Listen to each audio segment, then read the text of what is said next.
And, the title, at least in my Bible, is An Illustration from Marriage. Do you not know, brothers? For I am speaking to men who know the law. Okay, so he must be speaking to Jewish believers that know that the law has authority over a man only as long as he lives. For example, by law, a married woman is bound to her husband as long as he is alive. That would make sense, right? But if her husband dies, she is released from the law of marriage. I guess it's because it takes two to make that marriage.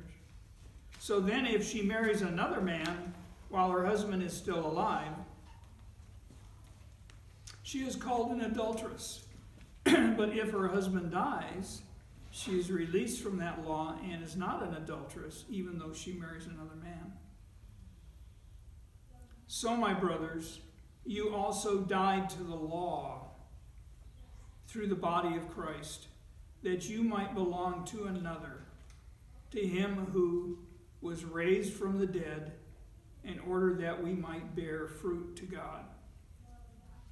For when we were controlled by the sinful nature, the sinful passions aroused by the law were at work in our bodies, so that we bore fruit for death. But now, by dying to what once was bound us, we have been released from the law, so that we serve in the new way of the Spirit, and not the old way of the written code, which is the written code is the Mosaic law. How difficult it is to explain something abstract. That's right, I got another one. To explain something abstract, thanks, to someone with mere words, if you've ever tried to explain something abstract. Abstract meaning like a concept like love or hate or fear or so on. We can explain an automobile, and we can explain that pretty well. People can visualize it. But when it's something that's abstract, it's really hard to explain it with mere words. For that reason, for instance, try describing the functioning of an atom to someone. We were just talking about atoms. You will probably resort to using some kind of an analogy, because atoms are invisible to the naked eye. And even if you looked at it with an electron microscope and looked at an atom, you still would be at a loss to explain things using our limited vocabulary that we have. But Paul wants to end once and for all the debate concerning the relationship of man and the law. This, of course, is of little or no concern to the Gentiles, because the Gentiles never cared about the law. They were never schooled in the law. And the law really meant nothing to them.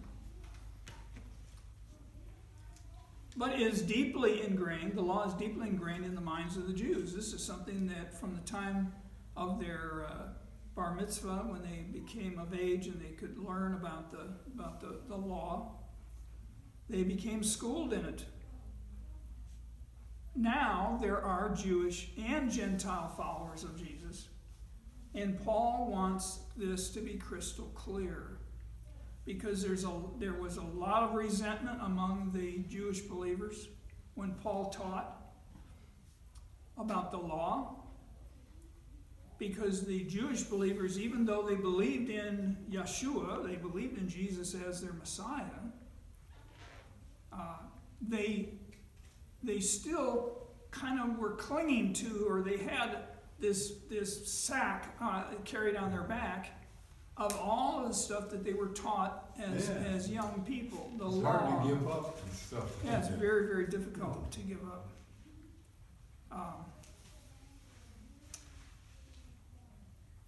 It was one of the pillars of Judaism, of the Jewish faith, was that that law of Moses. And of course they were taught. They were given that law for a reason, because before Moses went up on Mount Sinai for 40 days, think of that, 40 days, and received the law and brought it back, the people did what they wanted to. They had a conscience. Man has always had a conscience. But it was real easy to say, well, in their mind, to kind of either ignore their conscience or to say, well, that was then, this is now, or this doesn't really apply, so I just, I'm going to follow the old rule of if it feels good, do it. And so they just went ahead and did it. So now the law came down, and the law all of a sudden made a lot of people feel really uncomfortable. Because now I feel guilty about reading this law or having this law taught to me. And I'm going, wow, that's something I'm doing. So, or it's something I'm not doing. So it was very important that Paul straighten this out as best he could. Now, he's talking about something that's difficult to explain to them, but so sometimes he'll approach it from one angle and then maybe another angle to try to see if the little light goes on in their mind. Jesus had said, I have not come to end the law, because he was accused of trying to do away with the law, speaking against the law of Moses. He said, I have come not to end the law, but to fulfill it. Fulfill it. Okay, if you had, let's just do the 10 commandments, the Decalogue. Let's say the 10 commandments. Most people would agree that if you look at just the letter of the law, even that's hard to obey. And then if you look at it from the point of view that Jesus did when he was on the Mount of Beatitudes, when he was going to explain remember he would say, you've heard it said that thou shalt not commit adultery. But then he said, sounds okay. So a lot of you were shaking your head. Oh yeah, that's bad. I've never done that. But then Jesus said, but I tell you the truth. In other words, listen to what I'm saying. If you look with lust upon a woman, obviously a woman that's not your wife, then you've already committed adultery in your heart. Ouch. So, no wonder they didn't like his teachings. It's a different standard, isn't it? Yeah, the standard's totally different. So that's just what you see people do. Yeah, that's exactly right. So now Paul, here's the thing. If Jesus was the only person that walked the earth that could say that they had completely fulfilled, meaning obeyed perfectly the law, and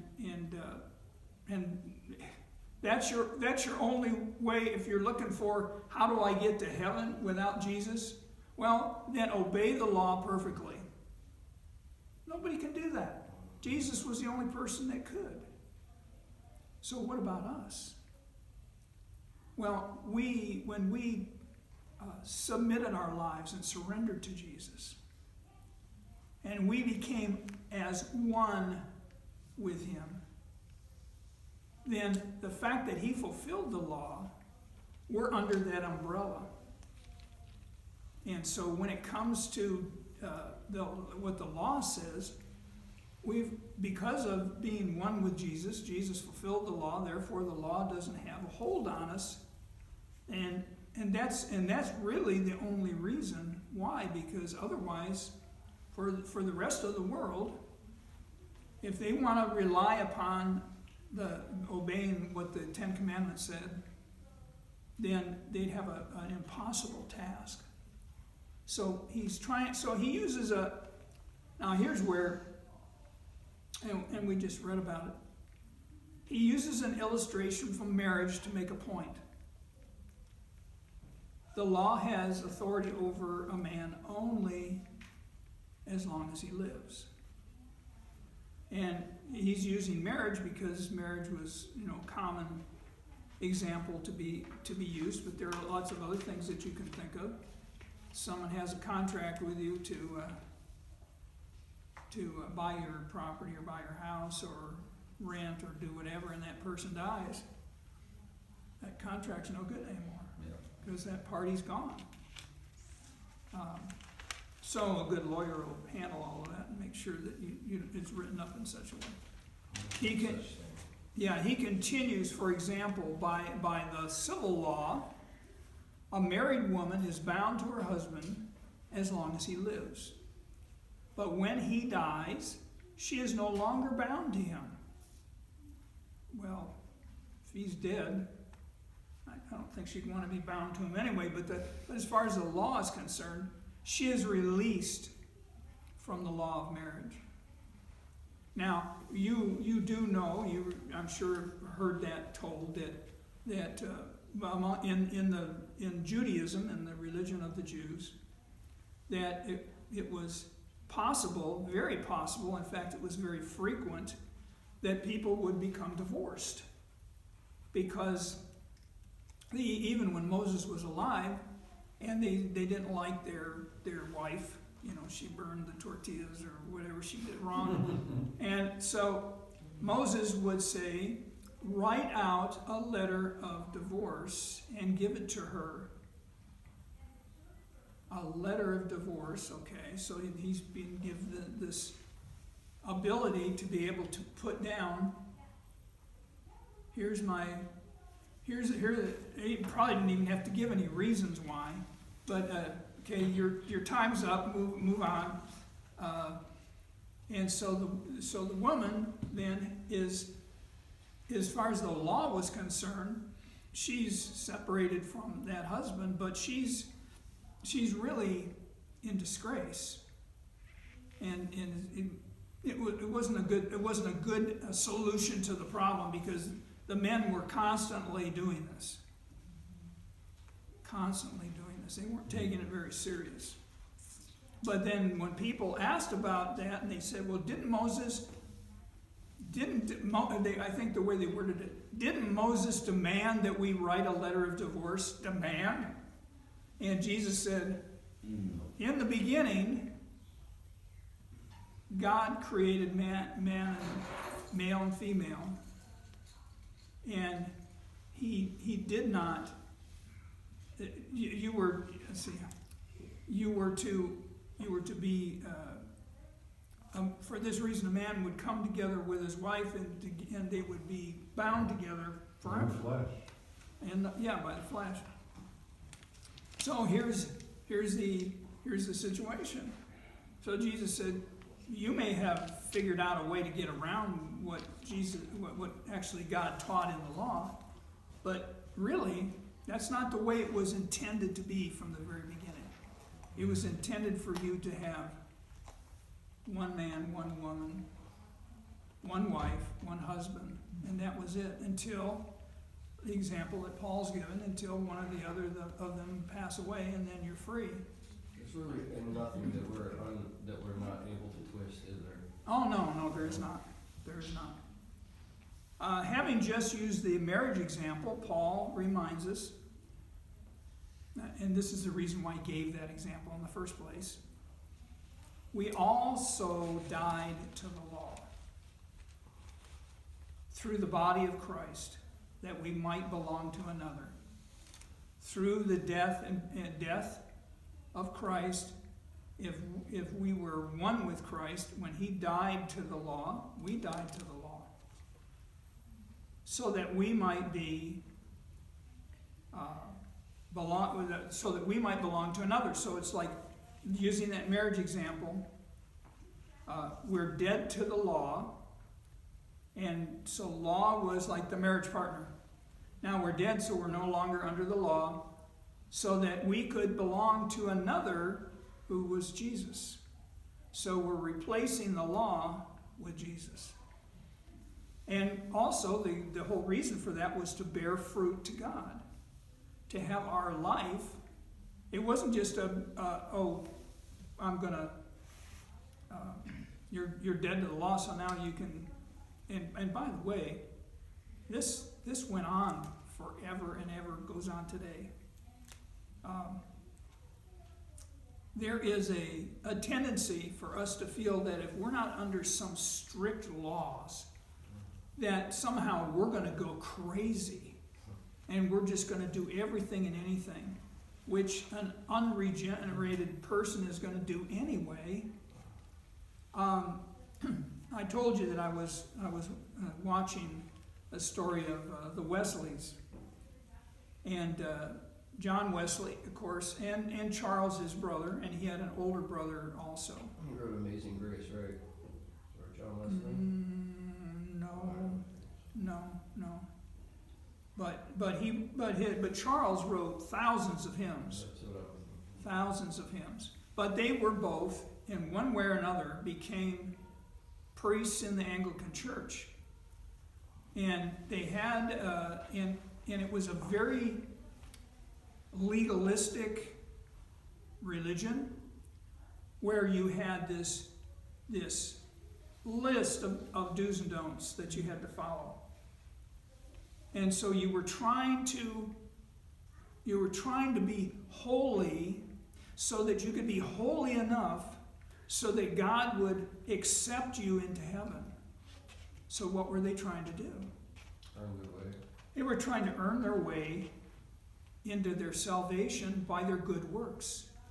And this is what they were taught at the time, and I think it probably still going on today. I know it's going on in a lot of churches the same. So here's how extreme, and I bring up this example because we think of, there's either the person who's lost to the world, lost to God, certainly alive to the world, and then there's the person who's been saved, they're regenerated, their soul is brought back to life. And we think that we don't think about the fact that there are people that were very, very religious, religious with the capital R. They were in a situation where they really thought a lot of themselves. And they described the kind of sermons that they gave with their congregations, and they were very dry, and they were very strict, trying to set up a standard that nobody could ever follow. And so the people would nod off. They'd get bored during the service. Yeah, they did. And so imagine this now. You've been taught this, but later on, it's discovered that in the documents for the Church of England, or Anglican Church, it specifies that we are justified by faith in Jesus Christ and not of works. But for some reason, they never taught that in their seminaries. They went about their life thinking that was the way things were going to be. So here's the new world. And they were talking about how old Benjamin Franklin was when he was like a baby when this all started. Wow. And so John got sent over to the state of Georgia, and he was going to try to convert the Indians to quote Christianity. Yeah, Christianity. And he was having a terrible time. And he was given a parish, or we would call it parish. He was given a flock of people, a church. And they were all in rebellion to him because he was a high church person. A very legalistic, if you don't cross your T's and dot your I's, and if you don't wear your shirt a certain way and whatever, that you're certainly not saved. All this kind of stuff. Well, eventually, after 6 months, John Wesley, and his brother had come over too, but John Wesley got permission to go back to England, and he was thrilled, and he wanted to go back to England so bad. And this is what he wrote in his notes. He said, "I came to the New World to save the heathen, but who's going to save me?" He realized there was something wrong. He realized that there was really something badly wrong. My grandpa went through the same thing in Korea when he was a missionary. Yeah. So he meets a bunch of believers that were called Moravians. Basically, they were Germans. They're on the boat with him, right? Yeah, they're on the boat with him, and that was before the time of Martin Luther and so on. Martin Luther's big deal was this same thing: justification by faith alone, and you're not saved by your works. Your works come because you're saved, but it's not through the works that you do. It's not all these good things that you're trying to do, and that you're saved. And so he had to learn, and he did learn. And he went back to England, and he had a group of people that he used to meet with, and they had a certain... And by the way, he learned all of this from his mother. He was from a family of 12.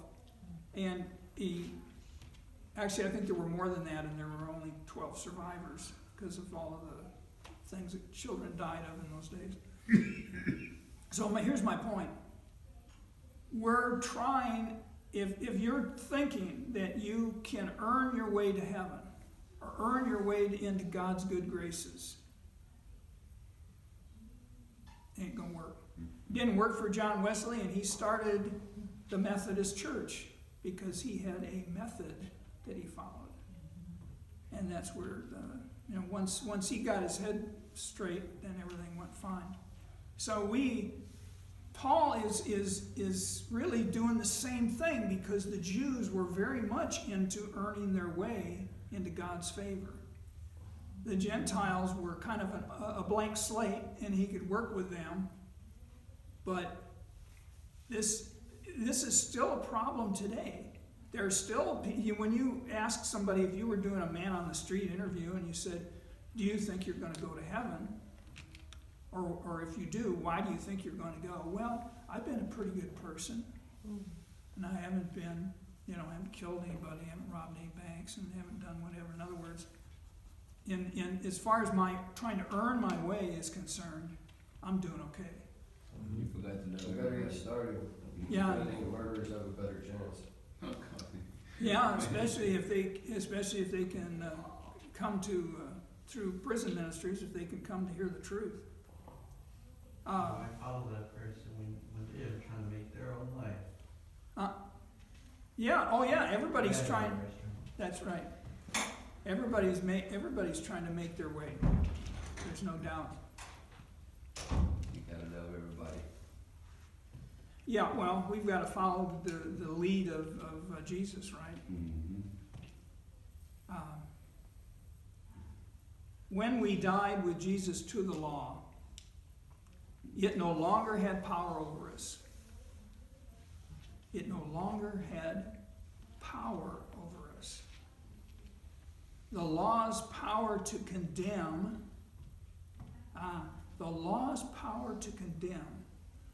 So when you looked at the law, and it was condemning you because you were maybe not doing, maybe you weren't honoring your father and your mother. The law's power to condemn you no longer threatens Christians, because we've been forgiven of all of this by Jesus, by his death. The result is that the law has no more hold on them and on us. And again, this is where people then will say, well, if that's true, then I don't have to worry about what the Ten Commandments say. And that, by the way, we've gone through this before, but I just want to mention it briefly again. The Ten Commandments is the moral law. The moral law. It's something that will always be true for everyone walking the earth. It's now, but the law itself was divided up into the civil law, which is what we talked about, where the woman's married to a man as long as the man lives, and so on and so forth, the civil law. And then there was the ceremonial law, which had to do with the sacrifices in the temple, and had to do with the priests. But none of those two, the civil law and the ceremonial law, have nothing to do with us. But the moral law, the Ten Commandments, you can't create another God. I'm the Lord thy God that brought you out of Egypt, and you're to have no other gods before you. If we go down bowing down to other gods, whatever that God may be, putting it ahead of the real living true God, then we're breaking that commandment. We should be asking it. And that doesn't mean you're going to go to hell. You're saved. I'm talking about a person who's saved. Look at all that John Wesley did, all the good that he did, and he wasn't even saved. If he had died before that, sorry, game over. All that stuff you did was for no use. So we, being saved, still have to be sensitive to what's important to God. And that's and that whole thing of the Ten Commandments is not a bad place to start. Paul himself said, I wouldn't have known what it was to covet until the law told me that it was a sin. And then the little light went on, oh, that's what I'm doing. We now have a relationship with Jesus and not sin. Before we had a relationship, we had an intimate relationship with sin. But now we have an infinitely better relationship with Jesus. Our relationship with Jesus has the purpose of producing the fruit of holiness. That doesn't mean you're walking around with a halo over your head and with your hands full of it all the time. But holiness is being set apart for God. And that's the significance. When we I don't think we ever talked too much about sanctification, but there is a process that we go through once we have surrendered our life to Christ. There is a process that's begun, and it is this process of making us holy, this process of sanctification. There's an immediate sanctification, which would mean that if you were to die right then, in God's eyes, you're no longer the sinful person that you were. What they see is they see the righteousness of Jesus, or he sees the righteousness of his Son. But there's a long-term sanctification process which probably will never end until we get to heaven. And so we don't. We of course, if we see ourselves kind of trying to wander and slide backward a little bit and do whatever, if we observe that in our lives, then we need to straighten that out a little bit. We need to get back on the track. And by the way, the Holy Spirit, who indwells us, is in a little tug of war when you're going through these things. We could not do this work of holiness without the work of Jesus on the cross. For when we were controlled by the sinful nature, our flesh, the sinful passions aroused by the law were at work in our bodies, so that we bear fruit for death. When we were controlled by the sinful nature, our sinful passions aroused by the law You know, there is a certain part of us that goes, ooh, forbidden fruit. Oh, you see a sign that says wet paint, what's the first thing you want to do? Touch it. Touch it and see if it's still wet. Cement's mine, what's? Or, yeah, it could be the concrete, wet concrete. I don't normally have those desires, but I respect your desires. Yeah. But where, the difference was, I believe that when we did find ourselves feeling rebellious, which rebelliousness, I mean, I don't know if you've ever met anybody that wasn't a rebel in one way or another. I know I certainly still am to a degree. I was more when I was younger, but just that thing of, no, I'm gonna do this my way. My way. And not. There's a song like that, isn't there? Yeah. Sinatra song. Yeah, it's a Sinatra song. So, don't let the ways of the world confuse you. Don't let people confuse you with their ideas. Because if you can't back up what you're saying by the scripture, which is the only way I can imagine. First of all, if you've been reading the Bible for any length of time and somebody comes along and says something off the wall, it's going to seem off the wall to you.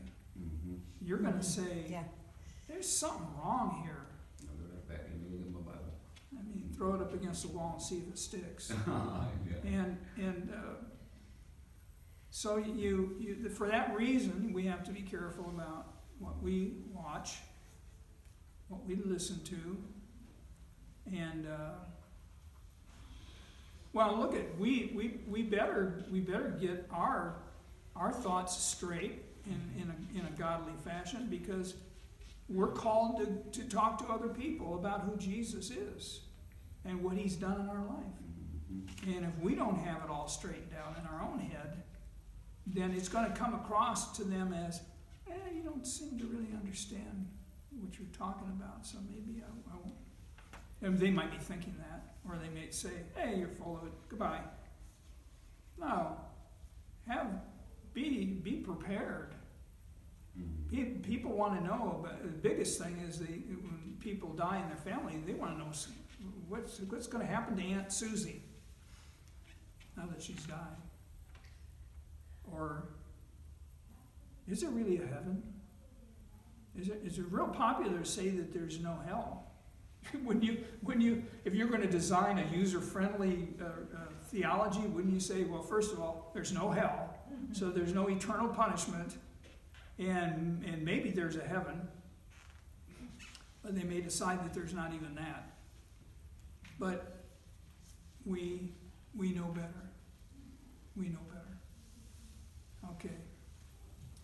You guys